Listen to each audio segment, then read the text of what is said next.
Motion under gravity के सारे फॉर्मूले हम लोग डिस्कस कर चुके हैं।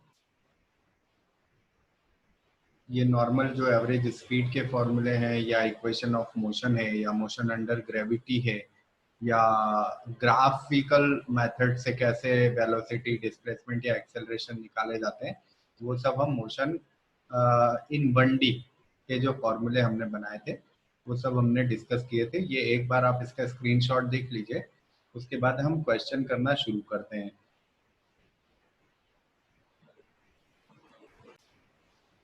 फर्स्ट क्वेश्चन हमें मिल रहा है, a body moves 6 metre north, 8 metre west and 10 metre vertically upward.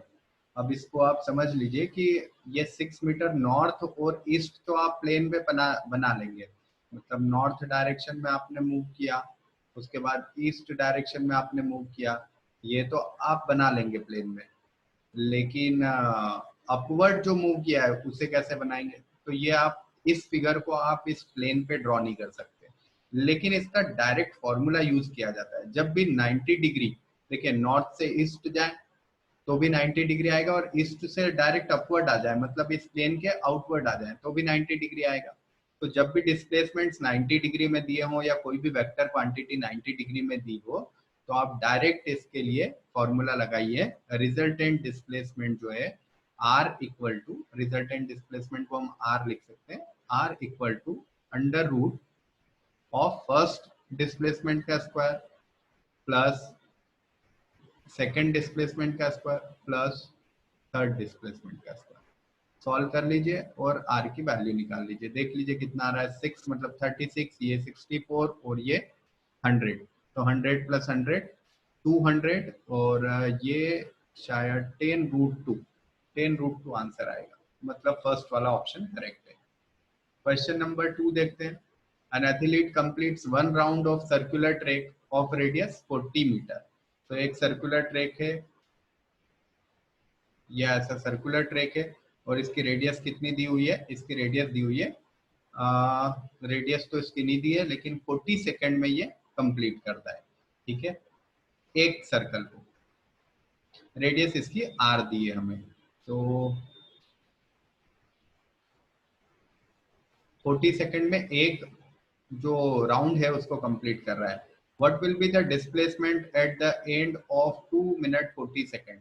तो देखिए 40 सेकंड में तो इसका एक राउंड होगा, मतलब ये जिस पॉइंट से चला है, सपोज ये ए पॉइंट है तो वापस ए पे पहुंच गया, मतलब डिस्प्लेसमेंट 0 हो गया। फिर अगले 40 सेकंड उसमें भी एक राउंड होगा, वापस ए पे आ जाएगा। तो कितना टाइम हो गया हमारे पास, हमारे पास हो गया 80 सेकंड। और फिर अगले 40 सेकंड, तो ये हो गए 120 सेकेंड। 120 सेकेंड का मतलब होता है 2 मिनट्स। तो 2 मिनट्स में तो ये वापस घूम करके थर्ड राउंड कंप्लीट कर लेगा और ए पे आ जाएगा। उसके बाद हमारे पास 2 मिनट एंड 20 सेकेंड है। तो अब जब ये चलना शुरू करेगा तो ये आ जाएगा अपोजिट एंड पे, यहाँ पर इस बी पॉइंट पे आ जाएगा। और तब इससे डिस्प्लेसमेंट पूछा है तो कितना डिस्प्लेसमेंट हो जाएगा, ए से लेके अगर बी तक का डिस्प्लेसमेंट आप देखें तो आर प्लस आर कितना हुआ, 2r। ये आपका आंसर हुआ। नेक्स्ट क्वेश्चन देखिए, थर्ड नंबर, ये अच्छा क्वेश्चन है। A wheel of radius 1 metre rolls forward half a revolution on a horizontal ground. एक व्हील को क्या किया है, हाफ रिवॉल्व किया है, किस पे, हॉरिजॉन्टल ग्राउंड पे। The magnitude and displacement of the point of wheel initially in contact with the ground. तो समझिए कि ये आपका एक व्हील है और इस व्हील को यहाँ ग्राउंड पे कांटेक्ट कराया हुआ था, ये कांटेक्ट कराया हुआ था, और इसका ये जो कांटेक्ट था ये पॉइंट यहाँ पर। अब हाफ रिवॉल्यूशन के बाद में आप इस व्हील को और इस मार्क को कहाँ पर देखोगे, हाफ रिवॉल्यूशन के बाद देखो। तो हाफ रिवॉल्यूशन के बाद में ये व्हील हो सकता है कि यहाँ पे कहीं पे पहुंच गया होगा। ठीक है, ये यहाँ कहीं पहुंच गया होगा, और ये मार्क कहाँ पहुंच गया होगा, ये मार्क यहाँ पर पहुंच गया होगा। ठीक है ना। तो अब डिस्प्लेसमेंट जब आप फाइंड करोगे तो डिस्प्लेसमेंट कौन सा होगा, ये यहाँ से लेकर यहाँ तक। ठीक है, अब ये डिस्प्लेसमेंट कितना होगा ये आपको निकालना है। ये डिस्टेंस तो मैं आपको बता देता हूँ, अगर पूरा रिवॉल्यूशन हो जाता तो 2πr हो जाती, लेकिन पूरा रिवॉल्यूशन हुआ नहीं, हाफ रिवॉल्यूशन हुआ, तो 2πr/2 इतना तो हॉरिजॉन्टल पे मूवमेंट हुआ है। और वर्टिकल में कितना मूवमेंट हुआ है? सो वर्टिकल में 2r का मूवमेंट हुआ है, r इसकी रेडियस है ना, तो 2r का मूवमेंट वर्टिकल में हो गया। सो अगर आप यहाँ पर इस हाइपोटेनियस को कैलकुलेट करोगे तो बस आपको पाइथागोरस थ्योरम यूज करनी है और आपका ये जो ये जो हाइपोटेनियस है ये आ जाएगा, और यही इसका डिस्प्लेसमेंट है। ये जो पॉइंट कांटेक्ट में था पी पॉइंट, ये पी पॉइंट यहाँ पहुंच चुका है हाफ रिवॉल्यूशन के बाद। ठीक है, इसमें हाफ रिवॉल्यूशन पूछा है, तो इसका आंसर निकालिए और आंसर मुझे कमेंट करिए, थर्ड क्वेश्चन का आंसर। ठीक है, मुझे कमेंट में लिखिएगा answer of third question. Next question देखते हैं। नेक्स्ट क्वेश्चन बड़ा इजी क्वेश्चन दिख रहा है। The displacement time graph for two particles A and B are straight line inclined 30 degree and 60 degree with the time axis. कैसा बनाया है ये? इसको मैंने जब फॉर्मूले के का जो लेक्चर अपलोड किया है उसके अंदर मैंने ये बिल्कुल डिस्कस किया हुआ है कि जो टाइम एक्सिस होता है उसके साथ में वेलोसिटी कैसे बनती है डिस्प्लेसमेंट टाइम ग्राफ में। तो ये इस तरह से उन्होंने दिया है हमको, ये ग्राफ में बना के आपको बता रहा हूँ। 30 डिग्री और वेलोसिटी जो ए की है वो है 30 डिग्री पे, और वेलोसिटी ऑफ बी जो है वो है 60 डिग्री पे। तो VA अपॉन VB पूछा है, मैंने आपको क्या बताया है, टेन थीटा जो होता है वो वेलोसिटी होती है। तो VA कितना हुआ 10 30, और VB कितना हुआ 10 60। अब VA अपॉन VB निकाल लीजिए, आंसर जो भी आ रहा है मुझे कमेंट करिए। क्वेश्चन नंबर 4 है ये। क्वेश्चन नंबर 5 देखिए, क्वेश्चन नंबर 5 में क्या दिया है। A car travels A to B with speed 20 kilometre per our and returns, मतलब B से A with 30 kilometre per hour. Average speed, तो एवरेज स्पीड का फॉर्मूला क्या होता है? एवरेज स्पीड के 3 फॉर्मूले बनाए थे, उसमें से कौन सा फॉर्मूला यहाँ यूज करना है? A से B गया और वापस B से A आया, मतलब इक्वल डिस्टेंस है। सो कौन सा formula? 2v1v2 upon v1 plus v2। ठीक है, तो कितना होगा 2 into 20 into 30 upon 20 plus 30। Solve कीजिए, आंसर बताइए। क्वेश्चन नंबर 5 सॉल्व कीजिए, आंसर बताइए कितना आ रहा है एवरेज वेलोसिटी या एवरेज स्पीड। एवरेज स्पीड पूछिए, देखिए इस क्वेश्चन में एक चीज और बता देता हूँ, एवरेज स्पीड पूछिए। अगर एवरेज वेलोसिटी पूछी होती तो 0 होती।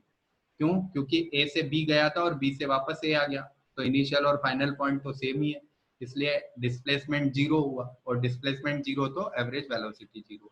अभी हमें एवरेज स्पीड पूछी है, तो आप इस फॉर्मूले से निकाल लीजिए।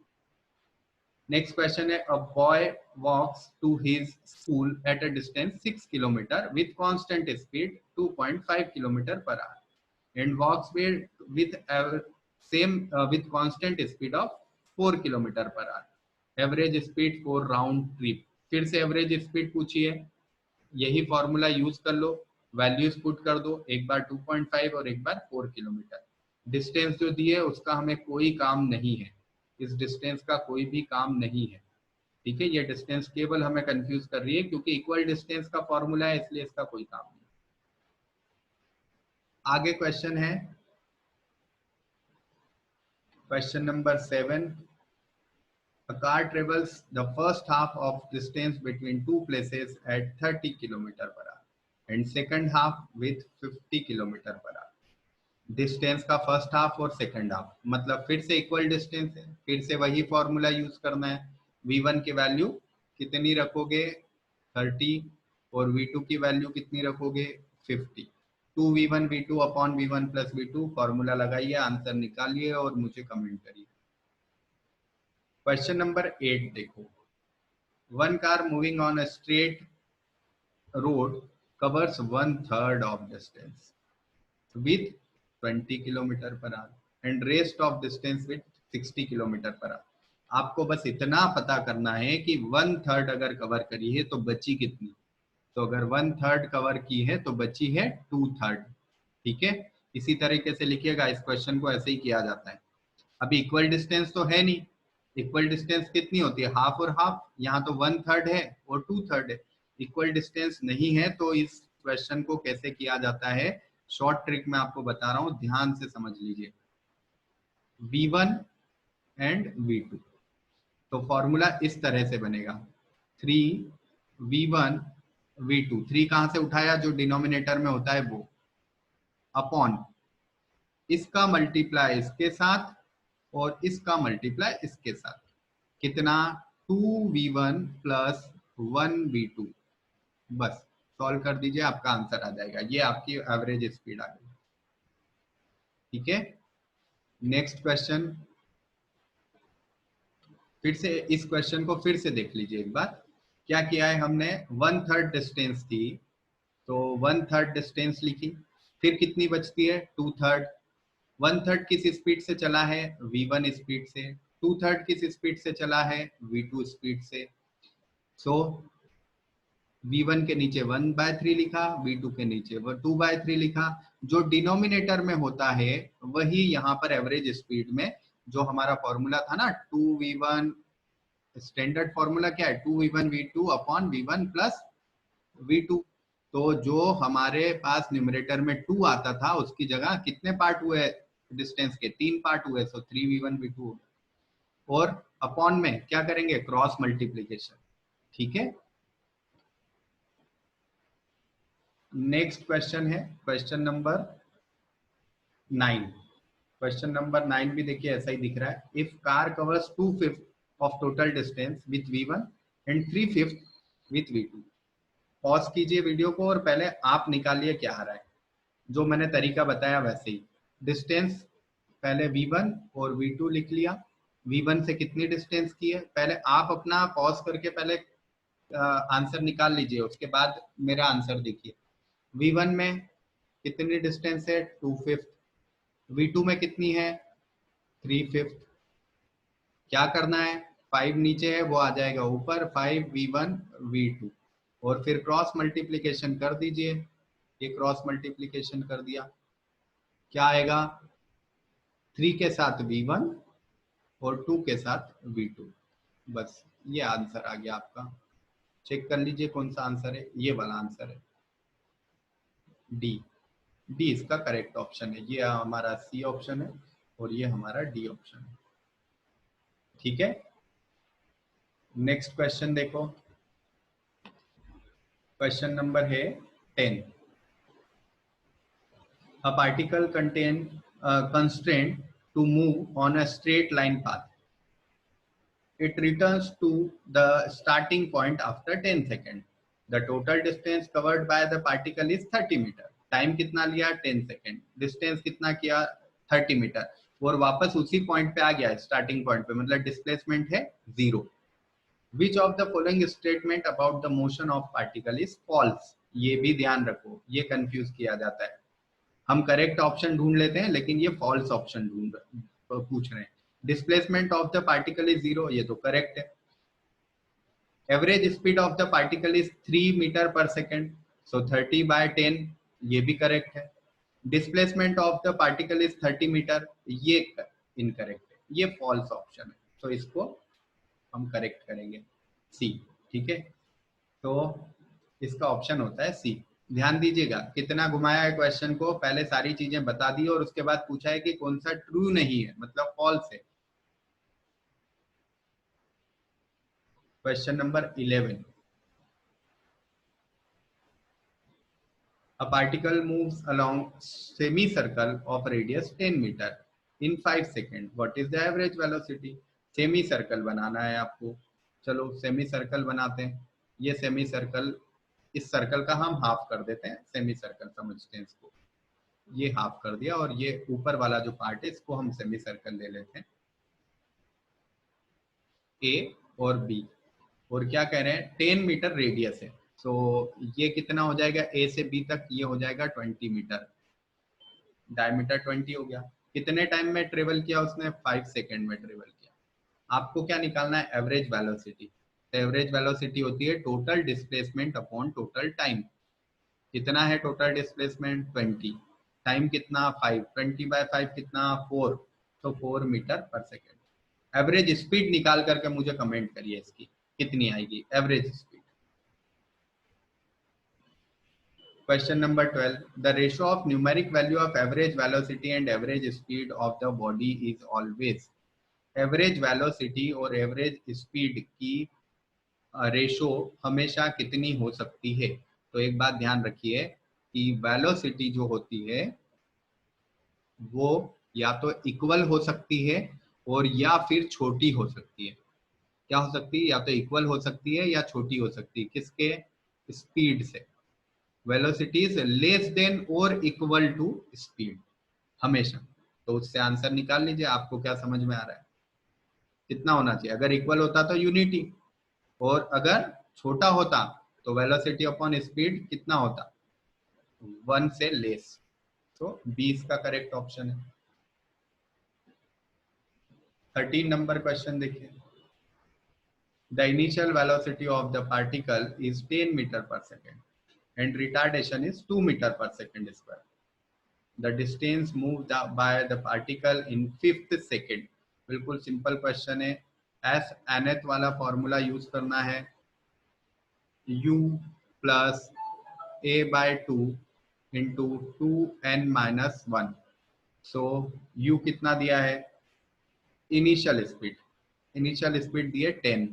सो 10 प्लस रिटार्डेशन, रिटार्डेशन मतलब नेगेटिव, कितना? -2 अपॉन 2।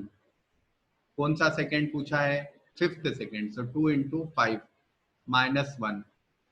सॉल्व कर लीजिए।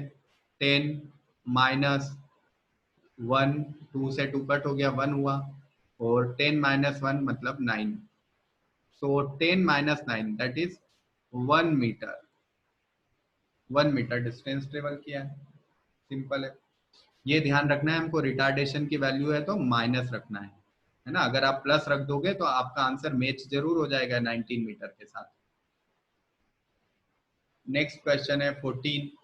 The position of particle in x y plane at any time is x equal to 3t² - 6t and y equal to t² - 2t meter। Select the correct statement about moving particle from the following। वैसे तो ये plane का question है, plane का मतलब 2D motion का question है, इसलिए हमें 2D मोशन में डिस्कस करना था, लेकिन फिर भी यहाँ पर देख लेते हैं क्योंकि 11th क्लास तो आपने पढ़ी है, तो ये क्वेश्चन आपने 2D मोशन तो पढ़ा ही होगा, थोड़ा सा ट्राई कर लेते हैं। The acceleration of particle is 0 at t equal to 0। क्या पार्टिकल का एक्सेलरेशन 0 है? तो ये देखना है तो आप किसी को भी डिफरेंशिएट कर दीजिए। 2 बार डिफरेंशिएट करेंगे तो एक्सेलरेशन आएगा a इक्वल टू d2x/dt²। किसी को भी डिफरेंशिएट कर लीजिए और देख लीजिए एक्सेलरेशन की वैल्यू क्या आ रही है। सो आई थिंक कि 3 एक्सेलरेशन की वैल्यू x के लिए आ रही है और y के लिए 1 आ रही है, मतलब एक्सेलरेशन तो 0 नहीं है t इक्वल टू 0 पे। फिर सेकंड केस देखते हैं। Which of the following is correct statement? The velocity of particle is 0 at t equal to 0। Velocity particle की 0 आ रही है क्या? ये देख लेते हैं। तो dx/dt इज इक्वल टू होगा यहाँ पर 6t। 6t हो जाएगा, ये एक्सेलरेशन भी 6 आएगा, 6t हो जाएगा। तो 6t में अगर t की वैल्यू 0 रख दूं तो यहाँ पर 6t - 6 इतना होगा, 6t - 6। तो अगर t की वैल्यू 0 रख देता हूँ तो भी वेलोसिटी पार्टिकल की 0 नहीं होती है, तो ये भी करेक्ट नहीं है, ये भी करेक्ट नहीं है। The velocity of particle is 0 at t equal to 1। हाँ, t इक्वल टू 1 पे ये 0 हो जाएगी, तो ये करेक्ट स्टेटमेंट है। x की 0 हो रही है लेकिन y की चेक करनी है, y की कितनी है? तो dy/dt इज इक्वल टू हो जाएगा 2t - 2। तो t की वैल्यू 1 रखोगे तो यहाँ भी 2 - 2 मतलब 0 हो जाएगा। करेक्ट है। The velocity and acceleration of particle never be 0, ये तो गलत है। 0 हो सकते हैं एक्सेलरेशन और दोनों वेलोसिटी। ये हम अलग अलग वैल्यू रख के आप निकाल सकते हैं, इसको चेक कर लीजिए आप डी को, ठीक है। क्वेश्चन नंबर 15, इस टाइप के क्वेश्चन 14 टाइप के क्वेश्चन जो है वो आगे प्लेन में हमको करने को मिलेंगे, इसलिए इसको ज्यादा डिस्कस नहीं करते हैं अभी। 15 में, if body having initial velocity 0 moving with uniform acceleration 8 metre per second square, distance travelled in 5 second. आप कर सकते हैं इसको। कौन सा फॉर्मूला लगाना है? एस एन एच वाला, जल्दी से लगाइए। यू कितना है? 0 प्लस एक्सेलरेशन कितना है? एक्सेलरेशन है 8, तो a बाय 2 मतलब 8/2 और 2n-1, n की वैल्यू क्या रखोगे? 5th सेकेंड बोला है मतलब 5 रखोगे। आंसर निकाल के कमेंट करिए 15 का आंसर क्या आ रहा है। 16 देखिए, a body start from rest from origin with an acceleration of 6 metre per second square along the x axis and y के along 8 metre per second square. its distance from the origin after 4 second, 4 second के बाद इसकी origin से कितनी distance होगी, तो ये आपको निकालना पड़ेगा। कैसे? 4 सेकेंड के बाद में दोनों तरफ से 0 से चल रहा है, तो आप एक काम भी कर सकते हैं, आप एक्सिलरेशन निकाल सकते हैं इस तरह से, √ax प्लस ay², तो आपको नेट एक्सिलरेशन मिल जाएगा। नेट एक्सिलरेशन आपका 10 मीटर पर सेकेंड स्क्वायर आ रहा है। ठीक है, 6 का स्क्वायर 36, 8 का 64, तो 10 मीटर पर सेकेंड आ रहा है नेट एक्सिलरेशन। और 4 सेकेंड के बाद में, so s equal to u t plus half a t square, ये रखिए। u की वैल्यू तो आपको 0 रखना है, क्योंकि इनिशियली तो वो रेस्ट पे है, देखिए बॉडी रेस्ट पे है। और प्लस हाफ, ए की वैल्यू आपको 10 मिली है और टी की वैल्यू 4, 4 का स्क्वायर मतलब 16, तो ये आपका 80 मीटर आपका आंसर आता है। एस इक्वल टू, मतलब सी ऑप्शन आपका करेक्ट है। ऐसा इसलिए किया, ये भी मोशन इन प्लेन का क्वेश्चन है, एक्स एक्सिस और वाई एक्सिस दोनों आ गए ना, तो ये मोशन इन प्लेन का क्वेश्चन है। जब भी प्लेन का क्वेश्चन आता है तो एक्सिलरेशन, वेलोसिटी या डिस्प्लेसमेंट इस तरह से निकाले जाते हैं, √a x² plus √a y² plus √a z², इस तरह से। Question number 17, if a car at rest accelerates uniformly to speed 144 in 20 seconds, then distance s equal to ut plus half a t square, क्या क्या दिया है? Rest पे है मतलब u 0 है, रेस्ट पे है मतलब u 0 है, और क्या दिया है? स्पीड 144 किलोमीटर पर आवर दी है। ठीक है, तो ये क्या दिया है हमको? v दिया है, मतलब ये फॉर्मूला काम नहीं करेगा। v दिया है और u दिया है, u कितना? 0, v कितना? 144 किलोमीटर पर आवर। और जब भी आपको किलोमीटर पर आवर में दिया हो तो उसको मीटर पर सेकंड में चेंज कीजिए 5/18 का मल्टीप्लाई करके। अब ये कितनी आ रही है ये आप मुझे चेक करके बताइए। और अब फॉर्मूला कौन सा यूज करना है आपको? तो फॉर्मूला आप यूज कर लीजिए v स्क्वायर, पहले आप कीजिए v equal to u plus a t, तो इससे आपको मिलेगा एक्सिलरेशन, इससे आपको a की वैल्यू मिल जाएगी। a की वैल्यू देखो कितनी आ रही है, और उसके बाद आप v square equal to u square plus 2as, so v की वैल्यू आपके पास है, u की भी है, a की अभी आपने निकाल ली है, s की वैल्यू आपकी आ जाएगी। ठीक है, ये आपका क्वेश्चन नंबर 17 होता है। इसके बाद क्वेश्चन नंबर 18 देखते हैं। क्वेश्चन नंबर 18 है, a body start from rest with an acceleration a1. After 2 seconds, another body b start from rest with an acceleration a2.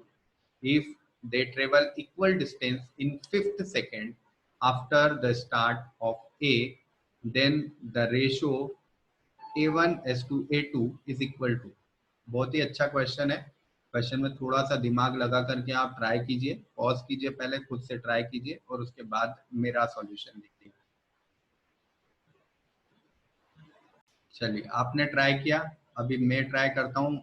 S A के लिए कितना डिस्प्लेसमेंट है ए का, कौन से सेकंड में? 5th सेकंड में। दोनों का इक्वल बोला है ना, equal distance in 5th second.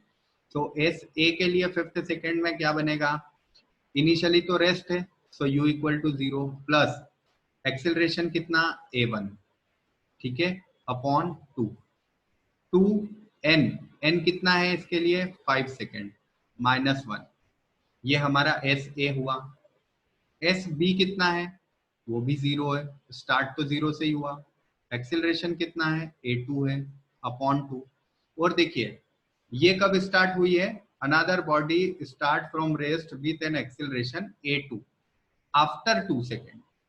तो इसका मतलब है इसके तो 30 सेकेंड है ये, सो -1, ठीक है। और एस ए और एस बी मतलब 5th सेकेंड में चली गई डिस्टेंस क्या है? दोनों की इक्वल है।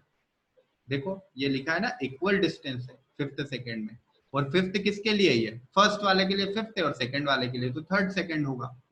सो इन दोनों के रेशो आपको फाइंड करने हैं। तो रेशो अगर फाइंड करोगे तो ये दोनों तो इक्वल है, तो कट हो जाएंगे। और अब आपको इन दोनों को सॉल्व करना है। सॉल्व कर लीजिए, कितना आएगा?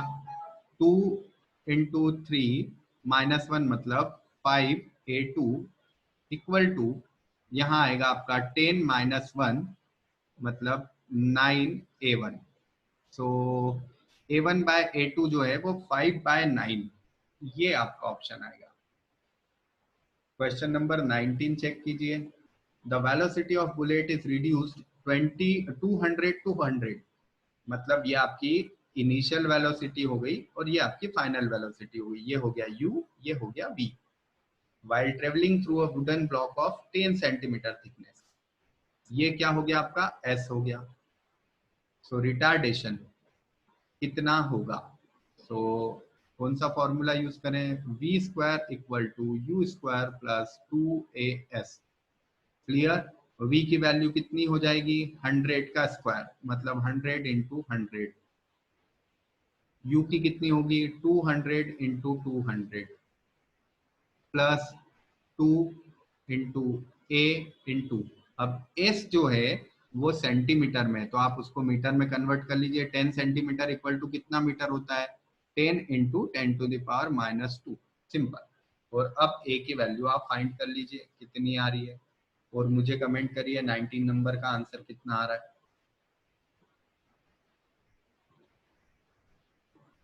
क्वेश्चन नंबर 20 है, initial velocity of the particle, कब? जब वो एक्स एक्सिस के अबाउट अलोंग मूव कर रहा है। कैसे? इस इक्वेशन से। तो इनिशियल वेलोसिटी फाइंड करने के लिए आप एक काम करिए, dx बाई डी टी, ये तो v होता ही है, और इनिशियल स्पीड का मतलब क्या है कि t इक्वल टू 0 होना चाहिए।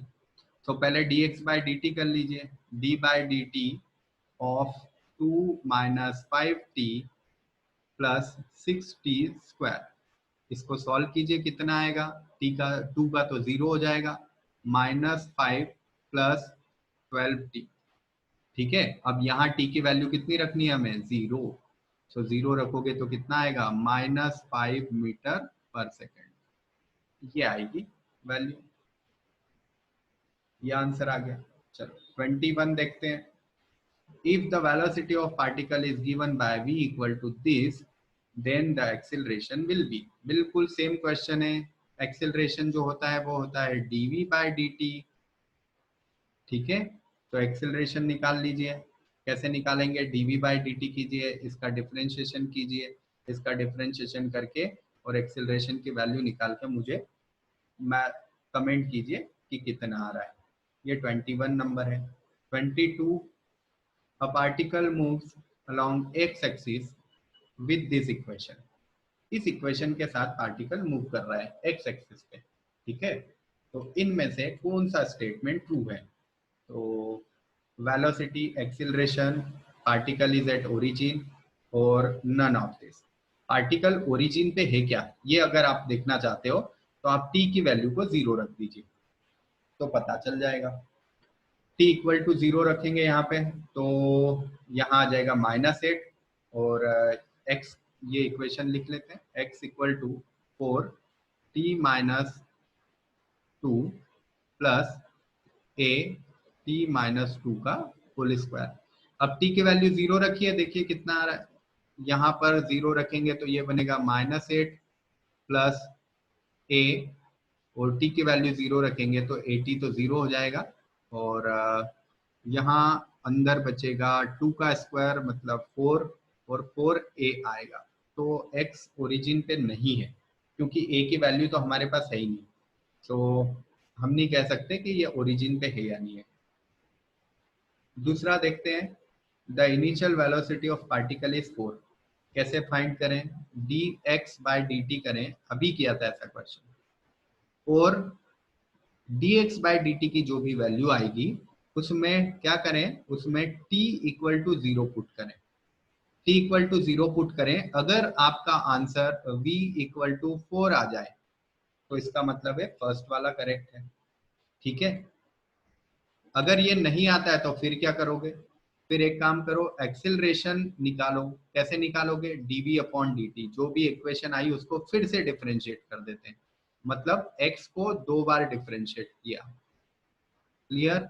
और फिर t की वैल्यू रख के देखो कितनी, टी की वैल्यू रखने की जरूरत ही नहीं है, डायरेक्ट इन्होंने कहा है कि acceleration of particle is 2a है क्या, तो अगर आपका एक्सेलरेशन जो है उसकी वैल्यू 2a आ जाती है तो ये वाला ऑप्शन करेक्ट हो जाएगा। और अगर ये तीनों ऑप्शन करेक्ट नहीं होते हैं, सी तो हमने चेक कर लिया करेक्ट नहीं है, तो फिर डी वाला करेक्ट हो जाएगा, ठीक है। तो इसके लिए भी आंसर निकाल करके मुझे कमेंट करिए। और इस टाइप के और भी क्वेश्चन अगर आपको लगते हैं कि हमें प्रैक्टिस की जरूरत है तो मुझे कमेंट करिए, मैं उस टाइप के क्वेश्चन और भी अपलोड कर दूंगा।